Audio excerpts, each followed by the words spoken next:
کہتے ہیں ایک بڑھیا کے گھر میں پانی کے 2 مٹکے تھے جنہیں وہ روزانہ ایک لکڑی پر باندھ کر اپنے کندھے پر رکھتی اور نہر سے پانی بھر کر گھر لاتی۔ ان 2 مٹکوں میں سے ایک تو ٹھیک تھا بالکل، مگر دوسرا جو کچھ تھوڑا ٹوٹا ہوا تھا۔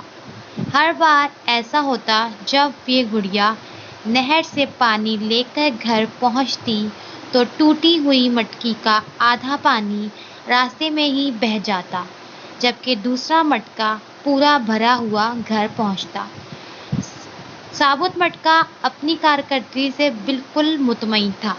تو ٹوٹا ہوا بالکل ہی مایوس تھا، حتیٰ کہ وہ اپنی ذات سے بھی نفرت کرنے لگا تھا کہ آخر کیوں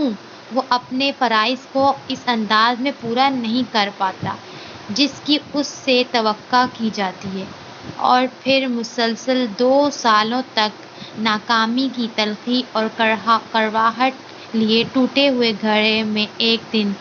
اس عورت سے کہا،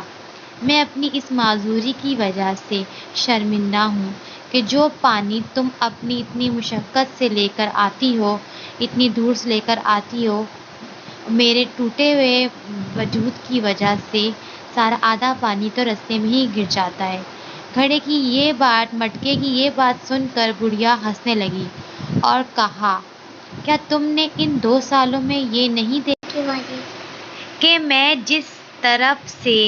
تم کو اٹھا کر لاتی ہوں ادھر تو پھولوں کے پودے ہی پودے لگے ہوئے ہیں، جبکہ دوسری طرف کچھ بھی نہیں لگا ہوا۔ مجھے اس پانی کا پورا پتہ ہے جو تمہارے ٹوٹے ہوئے میں سے گرتا ہے، اس لیے تو میں نے نہر سے لے کر اپنے گھر تک کے اس راستے پر پھولوں کے بیج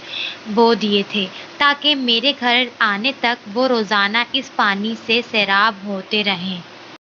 ان 2 سالوں میں نے کئی بار ان پھولوں سے خوبصورت گلدستے بنا کر اپنے گھر کو سجایا اور مہکایا ہے۔ اگر تم میرے پاس نہ ہوتے تو میں اس بہار کو دیکھ ہی نہ پاتی جو تمہارے دم سے مجھے نظر آتی ہے۔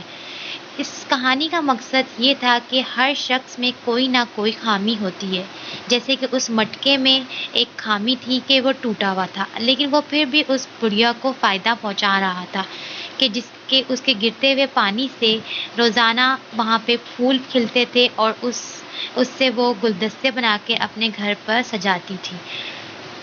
کو اجاگر کرنا چاہیے جو اپنی خامیوں اور معذوریوں کی خجالت کے بوجھ میں دب کر کہیں دکھ جاتے ہیں۔ معذور بھی معاشرے کا حصہ ہوتے ہیں اور اپنی معذوری کے ساتھ ہی اس معاشرے کے لیے مفید کردار ادا کرتے ہیں۔ جی ہاں، ہم سب میں کوئی نہ کوئی عیب ہے، پھر کیوں نہ ہم اپنے ان عیبوں کے ساتھ ایک دوسرے کی خامیوں اور خوبیوں کو ملا کر اپنی اپنی زندگیوں سے بھرپور لطف اٹھائیں۔ ہمیں ایک دوسرے کو اس طرح قبول کرنا ہے کہ ہماری خوبیاں ہماری خامیوں پر پردہ